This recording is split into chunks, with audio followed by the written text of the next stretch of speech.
Hi, I'm Rina Bussell, Advanced Sommelier, and it's time for my top 5.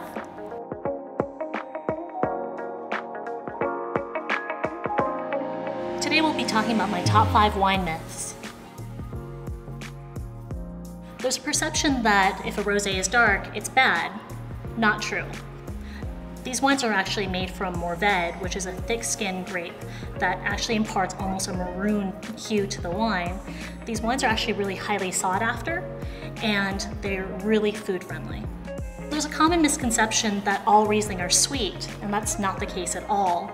The best-known region for Riesling is from Germany. Actually, their original style was drier. Check out the label from Germany. If it says Trocken on it, that means that it's dry. If a wine comes from a bad vintage, you shouldn't buy it or drink it. Totally false. So what is a vintage? A vintage is a wine made from a specific year.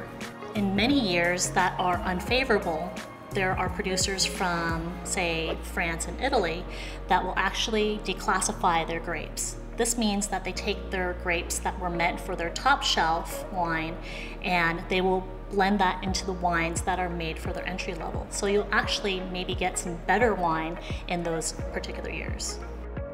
This myth is all about serving temperatures. You have to serve a white wine or a sparkling ice cold, and you have to serve a red wine at room temperature. If you serve a wine too cold, it mutes the aromas and flavors. But if you serve a wine too warm, then it brings out more undesirable effects and volatile aromas in the wine. If you're not afraid to experiment, then try this. 55 degrees is a median temperature, and go warmer or cooler from that. This myth has to do with decanting. People believe that all red wines need to be decanted, or that there is a certain cachet to a decanter, that if they ask for their wine to be decanted, that it means that it's a little bit fancier. This is not true. There are 2 reasons why you should decant a wine.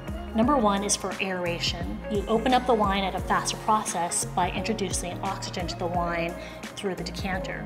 The second reason is for decanting off the sediment, or those little particles at the bottom of the glass that you don't want to drink.